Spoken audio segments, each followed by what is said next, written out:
This is 2 Corinthians chapter 2, verse 11. At least Satan should get an advantage of us, for we are not ignorant of his devices. And I give all praise, honor, and glory to Kol Allah Yahweh Ba'ashem Yahweh Shah Waha Arachak with thumb. Double honors to the apostles and the elders of Great Millstone. Told me this truth. Peace and salutations to the Akim on the four corners of the earth, pushing the truth with faith and sincerity, risking their lives and the freedom to do so. Shalom to the Aqua thinking Akim out there listening and learning. More willing to edifying video. Shalom to the Israelite foreigners scattered abroad in the land of the heathen, looking like the heathen, and subscribing to this truth. To you I say Shalom. This is the brother Yahweh Sap out of the GMS Cleveland camp. A fellow servant coming at you with another lesson through the spirit and power of Yahweh Ba'ashem Yahweh Shah. And this is the final chapter I'm going to be reading out of the book, Mass Control, Engineering Human Consciousness by Jim Keith. It's chapter 29, page 235, and the subtitle is One World Brain. So I'm going to jump right in. It says, in the 1930s, British intelligence agent and One World theoretician H.G. Wells proposed a mind control plan that is apparently coming to fruition now at the turn of the 21st century with the creation of the internet. At a November 1936 speech before the Royal Institute of International Affairs, Wells laid out his ideal for what he called a world encyclopedia. Wells said, I want to suggest that something, a new social organization, a new institution, which for a time I shall call World Encyclopedia. The World Encyclopedia will be the mental background of every intelligent man in the world. Such an encyclopedia will play the role of an undogmatic and disoriented intellectual organization of today falls short of doing. It would hold the world together mentally. It would compel men to come to terms with one another. It is a super university. I think of a world brain, no less. Ultimately, if our dream is realized, it must exert a very great influence upon everyone who controls administration, makes wars, directs mass behavior, feeds, moves, starves, and kills populations. You see how such an encyclopedia organization could spread like a nervous network, a system of mental control about the globe, knitting on the intellectual works of the world through a common interest in cooperating unity and growing sense of their own dignity, informing without pressure or propaganda, directing without tyranny. Wells was a little more candid in a private memo written in the same month.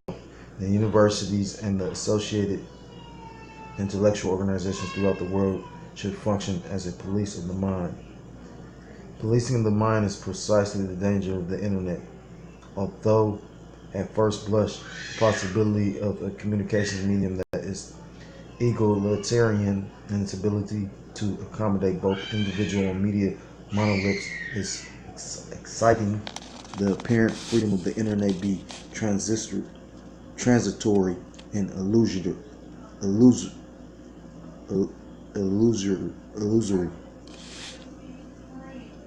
One problem is that, along with ability to decimate information widely and almost instantaneously,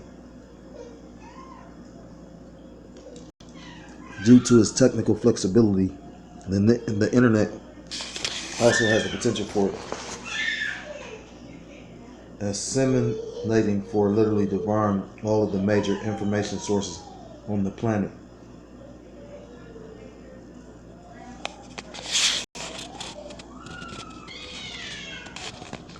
With high-tech linkages and interfaces, it is quite probable that worldwide television, radio, and computer and print media will be sucked into the maw of what is currently called the internet.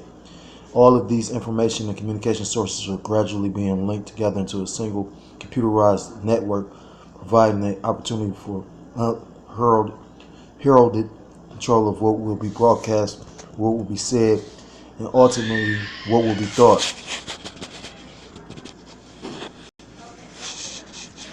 Continuing,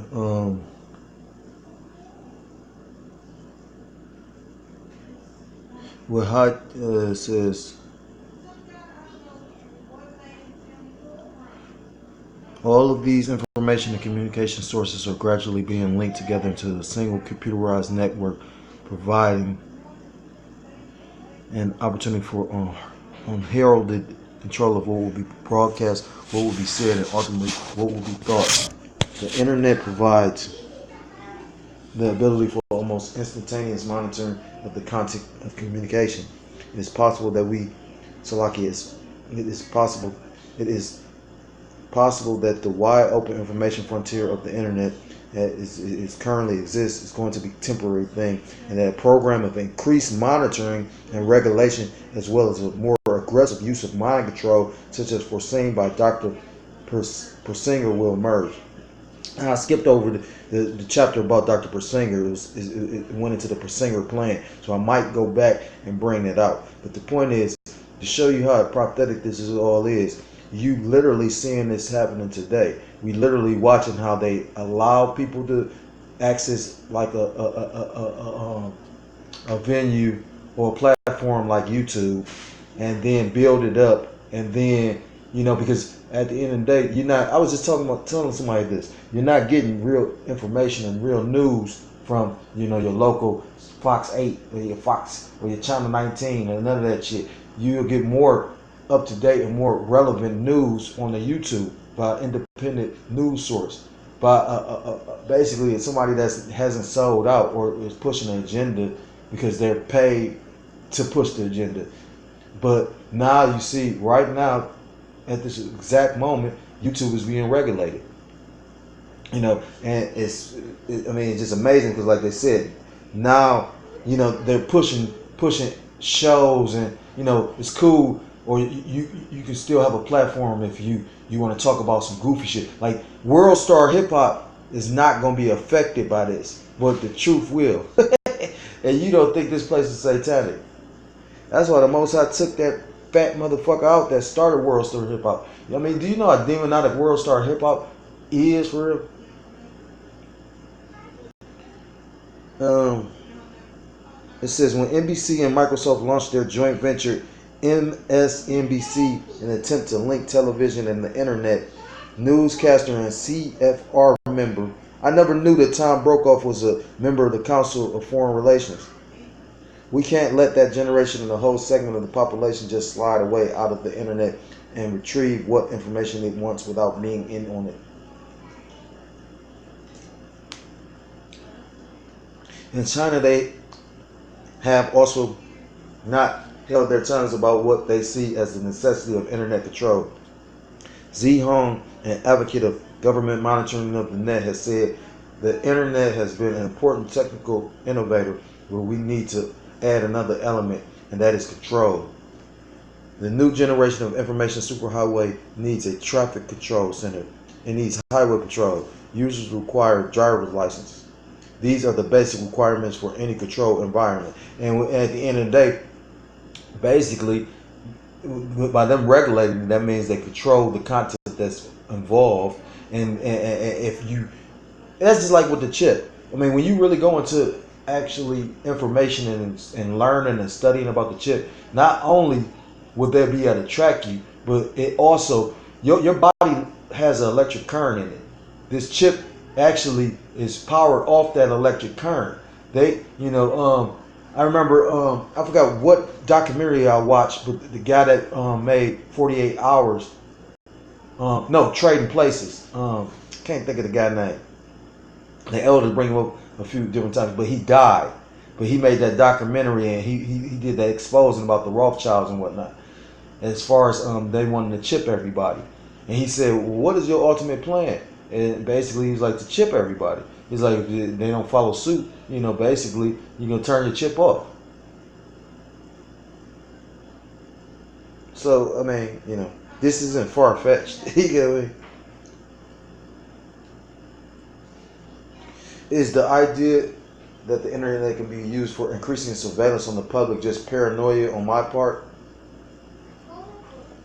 then we should examine who currently controls the medium. American intelligence agencies. And when you go into the history of the internet was created by the, I think it was the DOD, the Department of Defense.